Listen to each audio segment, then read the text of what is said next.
Welcome back, and thank you for tuning into Cheating Tales Lab. We appreciate every single one of you.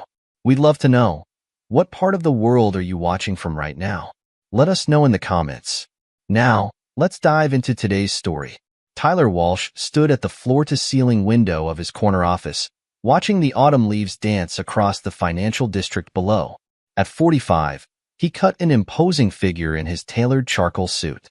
The morning sun caught the silver threading through his dark hair, earned through years of building Walsh Investment Partners from scratch. His phone buzzed with a text from his stepdaughter, Cassandra Stone. "Dad, I hate to ask, but the university billing office is being difficult again.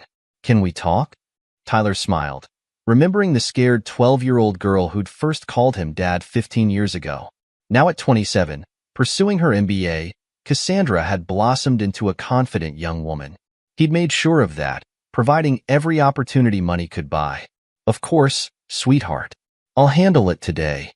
His secretary, Margaret Chin, knocked on his door. "Mr. Walsh, your 10 a.m. with Platinum Holdings is here." "Push it to tomorrow, Margaret." "Family matter." Margaret nodded, hiding her surprise. In 15 years, she'd never seen Tyler Walsh reschedule a meeting with a major client. "Of course, sir. Shall I have James bring the car around?" "Please." "And Margaret? Clear my afternoon, too." Tyler gathered his belongings, including a leather portfolio containing Cassandra's previous tuition statements. She'd been asking for more frequent payments lately, citing rising costs and additional fees. He attributed it to the prestigious program and inflation. After all, she'd always been responsible with money. The drive to the university took 40 minutes, during which Tyler reviewed several investment proposals on his tablet. James, his driver of 10 years, navigated through traffic with practiced ease. "How's Sarah's college applications going, James?" Tyler asked, remembering his driver's daughter was in her senior year. "Very well, sir. Thanks to your letter of recommendation, she's got 3 interviews lined up." "Talent deserves opportunity," Tyler replied. It was a philosophy he lived by, one that had guided his relationship with Cassandra. The university campus sprawled before them, all ivy-covered buildings and manicured lawns. Tyler straightened his tie as he stepped out of the car. "I'll call when I'm done, James." The financial aid office occupied the ground floor of an imposing Georgian building. Inside, the air carried that distinct academic mix of old books and institutional cleaning products. A student worker looked up from her computer, eyes widening slightly at Tyler's presence. His suit probably cost more than her semester's tuition. "Good morning. I'm here to see Gloria Conley regarding Cassandra Stone's account." "One moment, sir." The student picked up her phone, speaking quietly before nodding. "Miss Conley will see you now." Gloria Conley's office reflected her 20 years in academic administration, organized, efficient, and slightly worn around the edges. The woman herself, in her mid-50s with steel gray hair and reading glasses on a chain, rose to greet him. "Mr. Walsh?" Her tone carried an odd note that immediately set Tyler's internal alarms ringing. "I must say, I'm surprised to see you here." Tyler took the offered seat. "Cassandra mentioned some issues with her account. I'd like to clear any outstanding balance and pay her next semester's fees in advance." Gloria's frown deepened. "Mr. Walsh, there seems to be some confusion. Cassandra withdrew from the university 3 months ago." The words hit Tyler like a physical blow, but decades of business negotiations had taught him to maintain his composure. "There must be some mistake. She's been regularly updating me about her classes, her professors." He pulled out the portfolio. "I have her tuition statements right here." Gloria adjusted her glasses, examining the papers. "These aren't official university documents, Mr. Walsh. Our records show Cassandra formally withdrew at the beginning of the semester, citing personal reasons. She hasn't been enrolled in any classes since then." Tyler's mind raced through recent conversations with Cassandra, the vague updates about professors he'd never met, the increasing requests for money, the way she'd avoided his offers to take her to lunch on campus. "I see," he said, his voice steady despite the turmoil beneath. "Could you print me a copy of her withdrawal documentation?" "Of course." Gloria typed briefly on her computer. The withdrawal was processed on September 3rd. She cited family obligations as the reason. The printer hummed to life. Tyler accepted the papers, scanning them quickly. Cassandra's signature, dated 3 months ago, stared back at him. "Thank you for your time, Miss Conley. You've been very helpful." Rising to leave, Tyler paused at the door.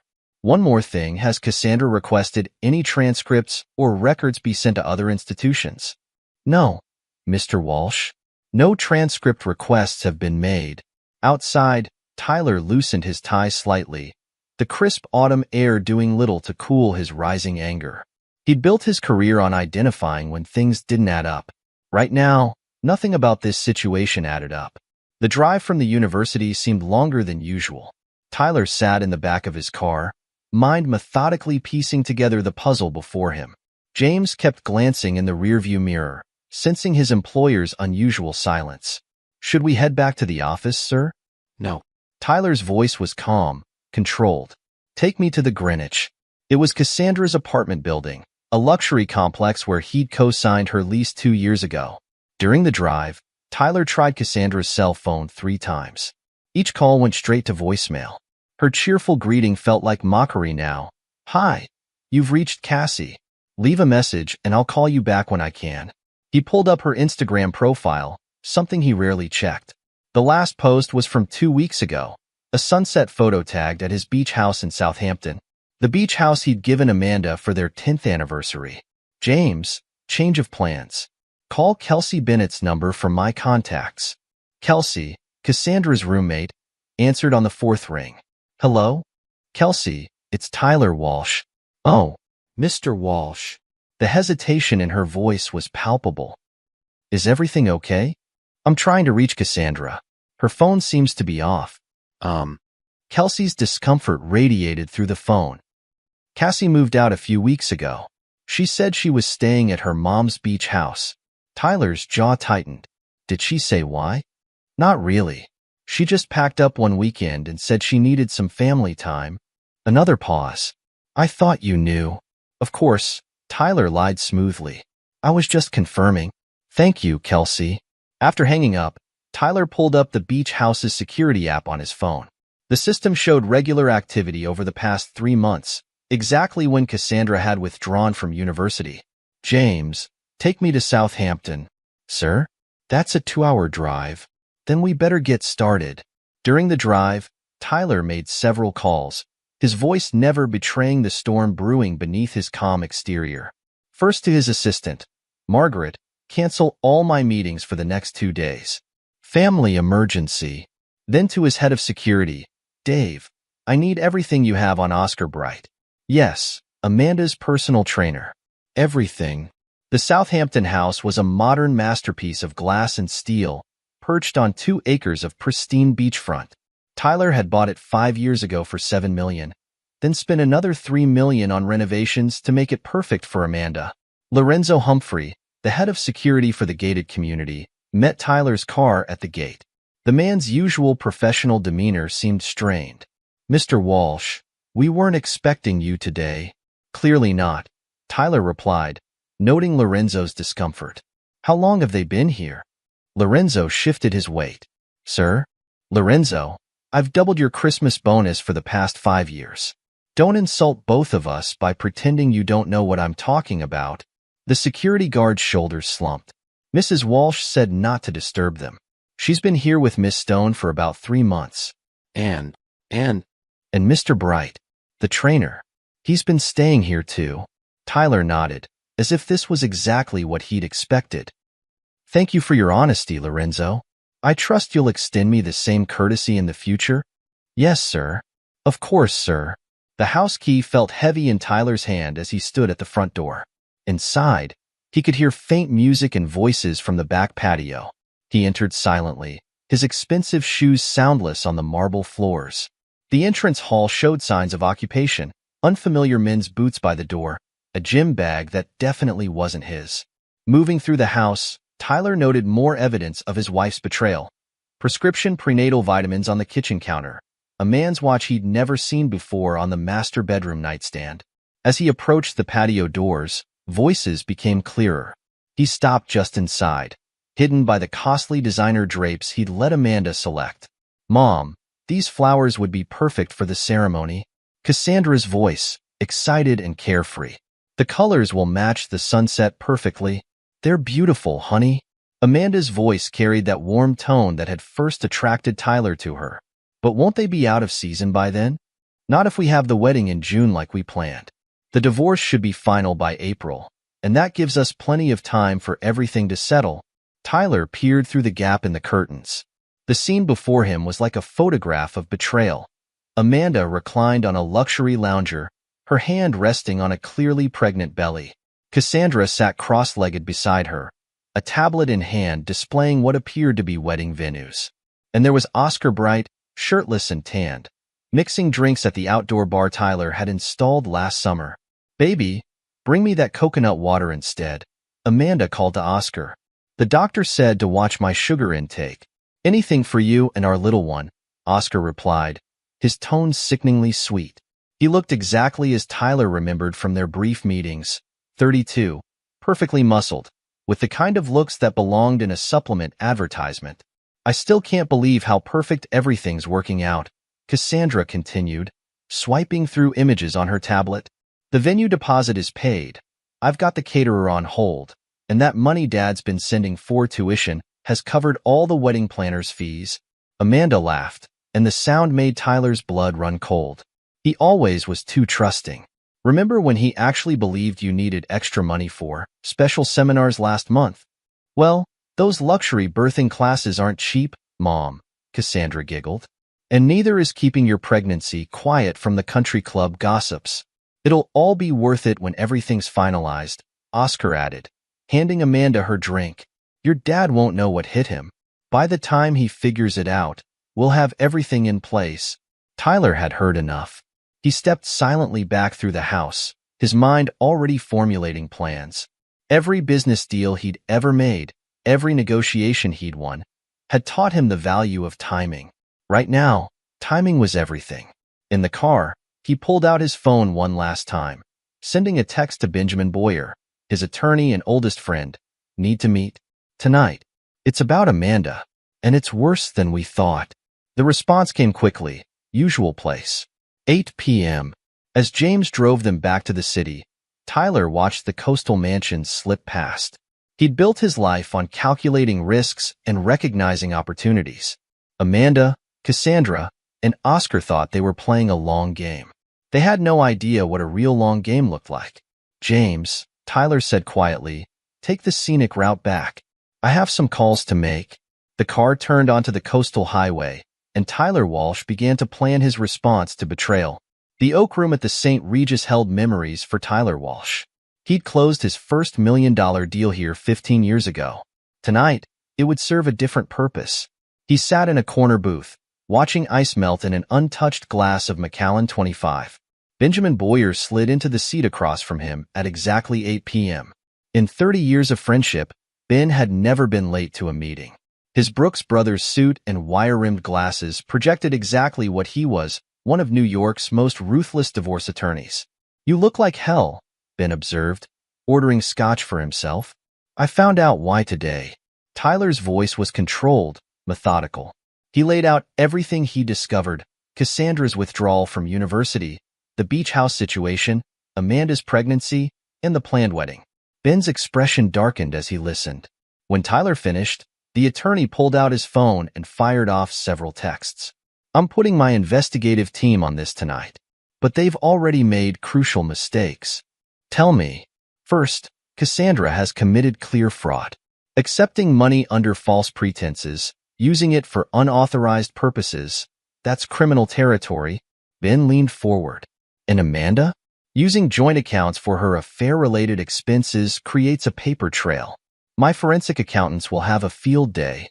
The waiter delivered Ben's scotch and disappeared discreetly. "What about Oscar?"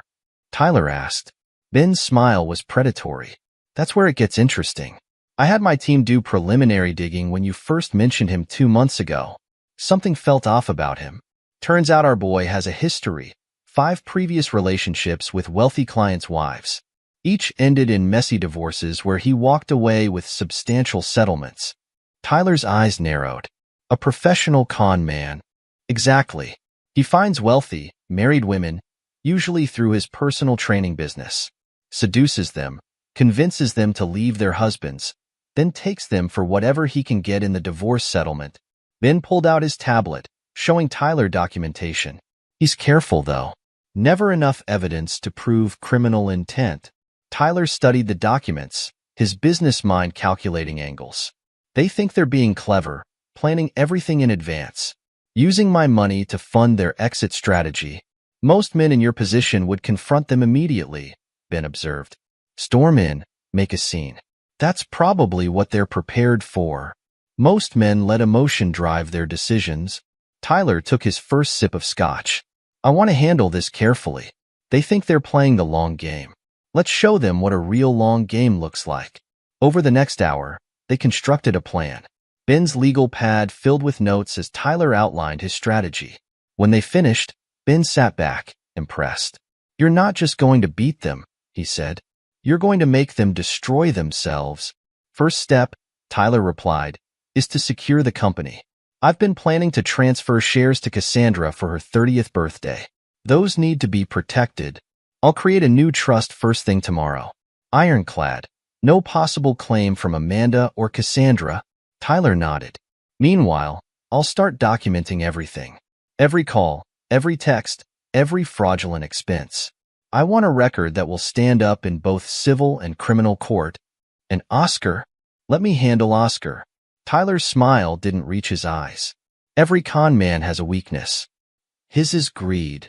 As they finished their drinks, Ben studied his oldest friend. You know, most men would be falling apart right now. Most men haven't spent 30 years turning other people's bad decisions into profit. Tyler signaled for the check. Besides, they've given me everything I need. The only question is how long to let them think they're winning. Over the next week, to the outside world, nothing had changed. He attended board meetings, closed deals, and maintained his usual schedule. Only Margaret, his secretary, noticed that he was arriving earlier and leaving later. Mr. Walsh? She entered his office one evening, finding him reviewing financial records. Cassandra called again about the tuition payment. Tell her I'll handle it tomorrow. Tyler looked up. And Margaret? I'm increasing your security clearance. You'll be handling some sensitive documentation over the next few months. Margaret nodded, understanding the unspoken message. She'd been with him for 15 years, long enough to know when Tyler Walsh was preparing for war. The tuition payments continued, each one meticulously documented. Tyler even agreed to increase them when Cassandra called, her voice sweet and concerned about rising program costs. Of course, sweetheart, he'd said, recording the conversation. Whatever you need for your education. Meanwhile, Ben's investigation into Oscar Bright revealed a pattern that was both predictable and damning. 5 wealthy women in 3 different states. Each relationship followed the same script: personal training sessions leading to an affair, promises of a new life together, then a carefully orchestrated divorce where Oscar walked away with substantial assets. He's good, Ben admitted during one of their evening strategy sessions. Uses burner phones for communication. Keeps his name off most documents. But he slipped up with Amanda. How so? Got cocky. Started using the joint credit card you gave her for emergency expenses to book hotel rooms, buy gifts. Even paid for some of their dates using it. Tyler smiled. It was exactly what he'd expected when he'd given Amanda that card 2 years ago. Document everything. I want a complete timeline of the affair. The next phase required careful timing. Through his business connections, Tyler arranged for Oscar to be offered a position as fitness director at an exclusive resort in Singapore.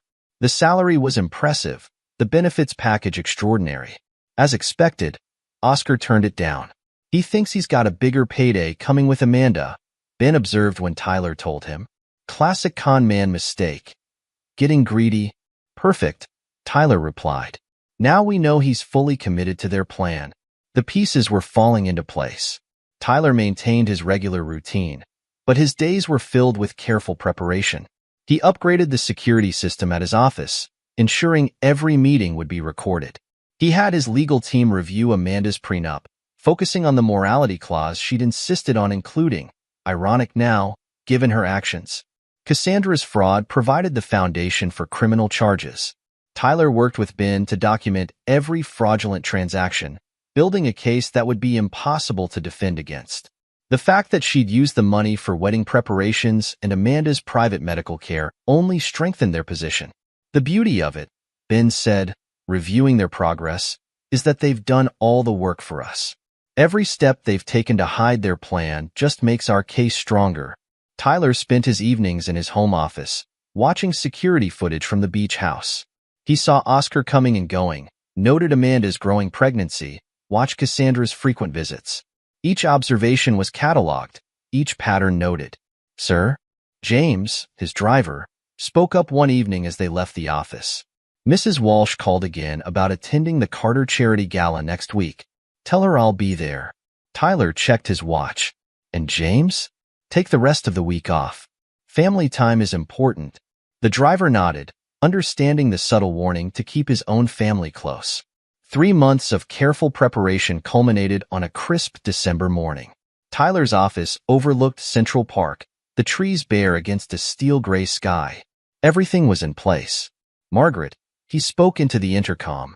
Please show my family in. Amanda entered first, elegant in designer clothes that Tyler's money had bought. Her pregnancy was more visible now, though she still tried to hide it behind loose clothing. Cassandra followed, tablet in hand, probably containing more wedding plans. Oscar came last, his practiced confidence slipping slightly in the unfamiliar corporate environment. Darling, Amanda's voice dripped honey. This is a surprise. You've been so busy lately. Sit down. Tyler's tone was pleasant, but held no room for argument. We need to talk about family. They arranged themselves on the leather sofa, Amanda between Oscar and Cassandra. Tyler noticed how Oscar's hand automatically went to Amanda's back, a gesture meant to seem protective but really marking his territory. I've asked you here because I care about family, Tyler began, his voice steady. And family should know the truth. He pressed a button on his desk, and the wall-mounted screen behind him came to life. What truth would that be? Amanda's attempt at innocence might once have fooled him. Let's start with you, Oscar. Tyler pulled up the first set of documents. Would you like to explain these? The screen displayed divorce settlements, bank records, and surveillance photos. Oscar's face remained composed, but his hand tightened on Amanda's shoulder. I don't know what you're implying, Oscar started, but Tyler cut him off. 5 wealthy women in 3 states. Each one divorced their husband after meeting you. Each divorce settlement naming you as a beneficiary of various assets. Tyler's voice remained conversational. You're very good at what you do. Until now. Amanda turned to Oscar, confusion breaking through her careful mask. What is he talking about? He's trying to manipulate us, Oscar said quickly. This is all fake. Fake. Tyler pressed another button. Security camera footage from various hotels played silently. Like the rooms you booked with Amanda's emergency credit card? Or the jewelry you bought her using our joint account? Cassandra started to speak, but Tyler silenced her with a look. I'm not finished. While Oscar here was playing his usual game, you two were busy with your own schemes. More documents appeared on screen. University withdrawal papers. Bank transfers. Wedding venue deposits. Cassandra, as of this morning, the police have opened an investigation into your fraudulent use of tuition funds. Want to explain to them how you used that money for wedding preparations and your mother's private medical care? The color drained from Cassandra's face. Dad, I can explain. And Amanda, Tyler continued as if she hadn't spoken. Remember that morality clause you insisted on adding to our prenup? The one that said any infidelity would result in total forfeiture of claims to my company assets. Amanda's hand went protectively to her stomach. You wouldn't. Actually, I would. And I am. Tyler stood, buttoning his suit jacket. You thought you were being clever, planning everything in advance, using my money to fund your escape. But you forgot something crucial. What's that? Oscar's voice held a challenge. I built my fortune by turning other people's mistakes into opportunities. Tyler smiled, and it wasn't kind. Your mistakes have been very profitable. He laid out the rest methodically. The criminal charges against Cassandra.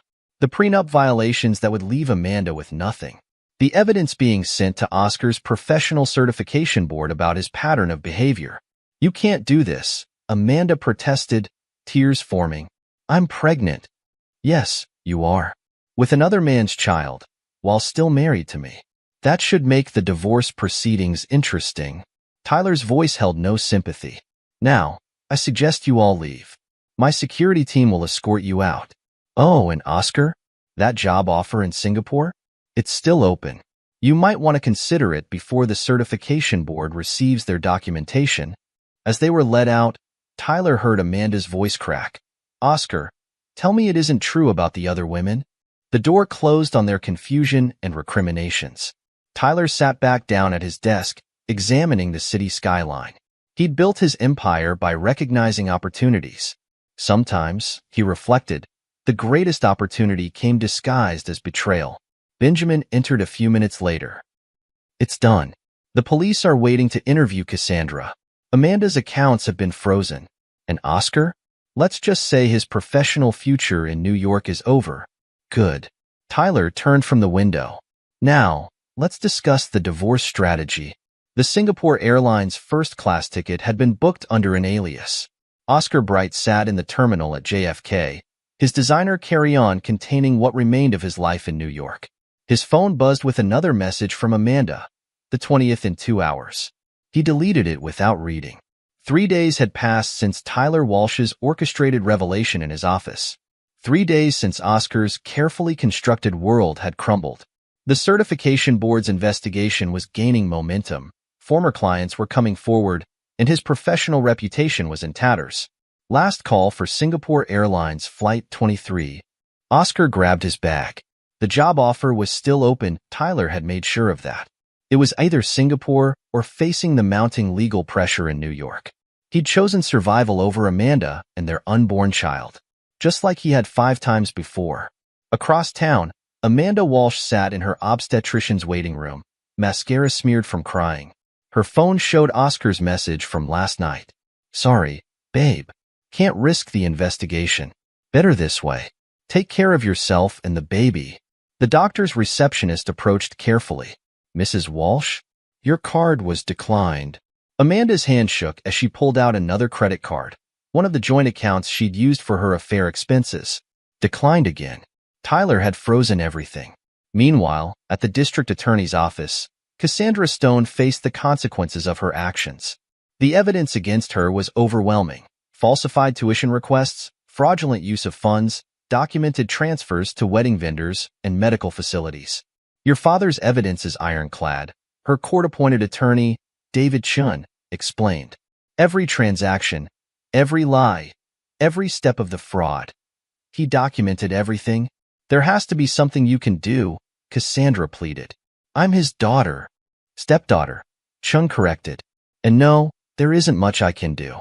Unless what? Unless you're willing to cooperate. Tell us everything about your mother's involvement. How the plan was developed, who initiated it, where the money went. Cassandra's loyalty lasted exactly 17 minutes. By the time she finished her statement, she'd thrown Amanda under the bus so thoroughly that the prosecutor was smiling.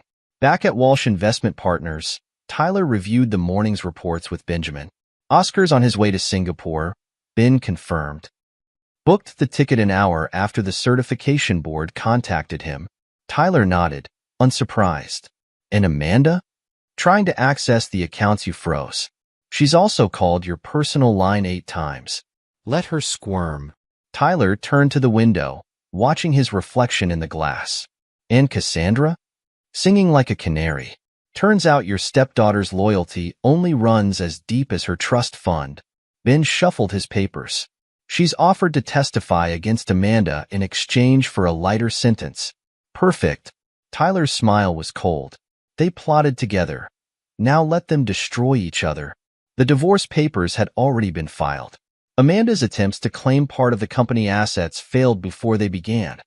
The prenup's morality clause was airtight, and Tyler's evidence of her infidelity was overwhelming. Your wife's lawyer called, Ben mentioned. They want to discuss a settlement. No discussion needed. She gets exactly what the prenup stipulates in cases of infidelity. Nothing. The following weeks unfolded like a carefully orchestrated symphony of consequences. Amanda, abandoned by both her lover and her daughter, faced the harsh reality of her choices. Her pregnancy, once a triumph in her plan with Oscar, became a source of whispered gossip at the country club. The scandal might have been contained if not for an unexpected alliance. Norma and Kenneth Hayes, Amanda's parents, reached out to Tyler directly. "We raised her better than this," Norma said during their lunch meeting at Le Bernardi. Her pearls and perfect posture couldn't hide her disgust at her daughter's behavior. "Kenneth and I want you to know we stand with you, Tyler." Kenneth Hayes, a retired judge, nodded gravely. "Amanda's actions are inexcusable. Using her own daughter in this scheme, betraying a man who's given her everything. Your support means a lot," Tyler replied, genuine appreciation in his voice. The Hayes had always treated him like a son. "I know this isn't easy for you." "Oh, it's quite easy." Norma's tone could have frozen hell. "Our daughter chose to destroy her marriage, conspire with her child to commit fraud, and bring shame to both families. There's nothing difficult about choosing sides here." Their support proved crucial in the social fallout. When Amanda tried to spin her version of events at the Metropolitan Museum's annual gala, Norma shut her down publicly. "Darling," she'd said, voice carrying across the cocktail hour, "do stop embarrassing yourself. Your lover's fled to Singapore, your daughter's facing criminal charges, and you're pregnant with another man's child while still married. Perhaps dignity and silence would be best." Cassandra's reckoning took a different form. The fraud charges threatened everything she'd taken for granted: her reputation, her future career prospects, her lifestyle. Her only hope was cooperating with authorities. In a sterile conference room at the prosecutor's office, she detailed everything. It was Mom's idea initially. After she got involved with Oscar, she said Dad's money could fund their fresh start. I helped them hide the pregnancy, used the tuition money for their plans." The prosecutor, Sarah Martinez, took detailed notes. "And you understood this was fraud?" "Yes." Cassandra's voice was small. "I knew it was wrong. But Mom said after the divorce, with Oscar's help, they'd make sure I was taken care of." "The same Oscar who's now in Singapore?" Cassandra's silence was answer enough. Meanwhile, Tyler's position in both business and social circles strengthened. His handling of the crisis impressed clients and competitors alike. The man who'd turned personal betrayal into professional triumph became something of a legend in Manhattan's upper circles. "I've had 3 potential investors call this week," Benjamin reported during their regular meeting. "They're impressed by how you handled everything. Crisis management at its finest," they said. 1 year later, Tyler's office had a different view. The company's expansion had necessitated a move to a higher floor, offering an even more commanding vista of Central Park. Success, it seemed, was the best revenge. The morning sun caught the edges of an envelope on his desk, Cassandra's latest attempt at reconciliation. Like its predecessors, it would remain unopened. Some bridges, once burned, should stay ash. His phone buzzed with a message from Lynn Rhodes. They'd met during the divorce proceedings. She'd been part of Benjamin's legal team. Her brilliance in court had caught his attention. Her integrity in life had kept it. "Dinner tonight? That new place on Madison?" Tyler smiled as he replied affirmatively. Lynn understood him in ways Amanda never had. She appreciated his strategic mind, shared his values, and most importantly, respected him. "Mr. Walsh?" Margaret's voice came through the intercom. "Benjamin Boyer is here for your weekly lunch." The restaurant they chose offered a view of Central Park's autumn colors. Benjamin arrived exactly on time, as always. "The beach house sold," he reported, settling into his seat. "Above asking price." Tyler nodded. He donated the proceeds to a charity supporting victims of fraud, a decision that had generated considerable positive press and, more importantly, felt right. "How's Amanda doing?" Benjamin asked, though they both knew he kept tabs on everyone involved. "Struggling with single motherhood. The trust fund from her parents barely covers basic expenses." Tyler's tone held no satisfaction, just statement of fact. "Oscar sends sporadic child support when he remembers." "And Cassandra?" "Working entry-level at a small firm in Queens. Part of her plea agreement." Tyler sipped his water. "She writes monthly, asking to meet." "Wanting to explain." "Going to answer her?" "No need." Sometimes the best revenge is simply letting people face the consequences of their own actions. Their conversation turned to business matters, but Tyler's mind briefly wandered to how much had changed in a year. His company had grown, partially thanks to clients who'd admired his handling of the crisis. What could have destroyed him had instead revealed his strength. That evening, as he left the restaurant, Tyler felt no joy in their suffering. Their punishment wasn't his victory. It was simply the natural consequence of their choices. He'd merely ensured he wasn't collateral damage in their self-destruction. Walking to meet Lynn for dinner, Tyler felt something he hadn't expected: peace. The betrayal that could have broken him had instead freed him. His old life, built on false loyalties and pretend family bonds, had made way for something genuine. Lynn was waiting at their usual table, her legal briefs set aside as he approached. Her smile held no artifice. Her success was her own, and her loyalty had never been bought with his money or position. "Good day," she asked as he sat down. "Better now," he replied, and meant it. Sometimes, Tyler reflected, losing a false family was the only way to make room for a true one. He'd survived their betrayal and emerged stronger, wiser, and, surprisingly, happier. In the end, he hadn't needed to destroy them. They'd done that themselves. His only role had been to ensure they couldn't destroy him in the process. Epilogue. 5 years later. The Manhattan skyline had changed in 5 years, but Walsh Tower stood unchanged. 48 stories of glass and steel, its illuminated logo visible for blocks. The building, once just a floor in Tyler Walsh's portfolio, now housed the headquarters of Walsh Investment Partners, one of the city's most respected financial firms. Tyler stood at his penthouse office window, watching the sunset paint the city gold. At 50, he cut an even more imposing figure than before. Success had added a layer of quiet authority to his presence. Marriage to Lynn 2 years ago had softened some of his edges while sharpening others. "Mr. Walsh?" Margaret Chin, now chief of staff, appeared at his door. Still efficient after 20 years, she'd grown with the company.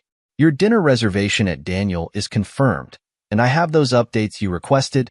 Tyler turned from the window. "How are our old friends doing?" Margaret consulted her tablet. "Amanda Walsh, now Amanda Collins again, still lives in Queens. The studio apartment her parents' trust fund affords is a far cry from the Upper East Side life she once knew. Her son, Lucas, is 4.5. There's no father listed on the birth certificate." Tyler nodded. His ex-wife's fall from grace had been spectacular and complete. The last he'd heard, she taught yoga at a local gym, her private client dreams shattered by the scandal that still followed her name. Oscar Bright, still in Singapore, technically, though he moves around Asia frequently. He attempted similar schemes with wealthy expatriate wives in Hong Kong and Tokyo, but your documentation of his pattern made its way through certain channels. He's been blacklisted from most reputable fitness facilities and social clubs in the region. Recent photos showed a man gone to seed. Oscar's looks, once his primary weapon, had faded. Without access to wealthy clients, he'd been reduced to running boot camps on public beaches, living in modest apartments, and occasionally reaching out to Lucas with empty promises and excuses for missed child support. "And Cassandra?" Margaret's expression softened slightly. The monthly letters had stopped 2 years ago, but they all knew Tyler kept tabs on his former stepdaughter, still at the mid-level accounting firm in Queens. The plea deal and criminal record prevent her from advancing beyond her current position. She lives in a shared apartment in Astoria, takes the subway to work, and recently started dating a high school math teacher. It was a far cry from the life Tyler had once planned for her: the corner office, the trust fund, the penthouse apartment. The daughter he'd loved had died the day she chose to betray him. Benjamin Boyer chose that moment to arrive, his timing impeccable as always. Now senior partner at the city's most prestigious law firm, he'd parlayed his handling of Tyler's divorce into a specialty practice serving Manhattan's elite. "Ready for dinner? Lynn's meeting us there." Tyler gathered his coat. "How are Norma and Kenneth?" "The Hayes are enjoying retirement in Palm Beach. They still haven't spoken to Amanda beyond sending birthday checks to Lucas." Ben checked his phone. "Kenneth mentioned they've updated their will. Everything goes to charitable foundations. Apparently, they don't trust their daughter with even an inheritance anymore." The drive to Daniel took them past Amanda's old yoga studio. Through the window, they could see her leading a sparsely attended class. Her designer yoga wear had been replaced by generic athletic clothes, her carefully maintained appearance showing signs of strain. She tried to reach out again. Been mentioned? Wanted to discuss renegotiating the divorce settlement. Nothing to discuss. Tyler's tone was final. The prenup had been clear. Infidelity meant forfeiture of all claims to his assets. Amanda's betrayal had cost her not just her marriage, but her lifestyle, social standing, and relationship with her parents. At Daniel, Lynn was waiting at their usual table. Her recent appointment as federal judge hadn't changed her. She remained the brilliant, grounded woman Tyler had fallen for during his divorce. Her pregnancy was just starting to show, a fact that filled Tyler with genuine joy rather than the manipulation he'd felt from Amanda. "I saw Cassandra today," Lynn mentioned as they settled in. "At the courthouse. She was filing paperwork for her firm." Tyler raised an eyebrow, inviting her to continue. She looked different, older. "When she saw me, she asked if you'd received her wedding invitation." "I did." Tyler sipped his water. The invitation sat unopened in his office drawer, like all of Cassandra's previous attempts at contact. "She's marrying that math teacher," Ben added. "Small ceremony in New Jersey. Amanda can't afford to help with the wedding," and Oscar stopped responding to her messages entirely. The conversation turned to happier topics: Lynn's pregnancy, the company's expansion, Ben's recent engagement. Yet Tyler couldn't help but reflect on how completely justice had been served. Oscar Bright, the charming predator, now lived in self-imposed exile, his cons exposed, his lifestyle reduced to hustling for clients on Asian beaches. His good looks had faded, his charm had soured, and his dreams of wealthy women's fortunes had crumbled. Amanda Collins, once the elegant socialite, taught yoga to bored housewives in Queens, living on a meager trust fund and sporadic child support. Her pregnancy, meant to be leverage, had become a burden. Her son would grow up without a father, her parents' disappointment a constant shadow. Cassandra Stone, the beloved stepdaughter, had lost not just her inheritance but her future. Her criminal record and public disgrace had closed doors that Tyler's influence had once opened. She lived a modest life, punching time cards and sharing apartments. The consequences of betraying the man who would have given her everything. Meanwhile, Tyler's life had flourished. Walsh Investment Partners had tripled in size. His marriage to Lynn brought genuine happiness. The baby on the way would be raised with real values, not the false loyalty that had destroyed his first family. "Sometimes," Lynn said, reading his thoughts, "karma needs a little help."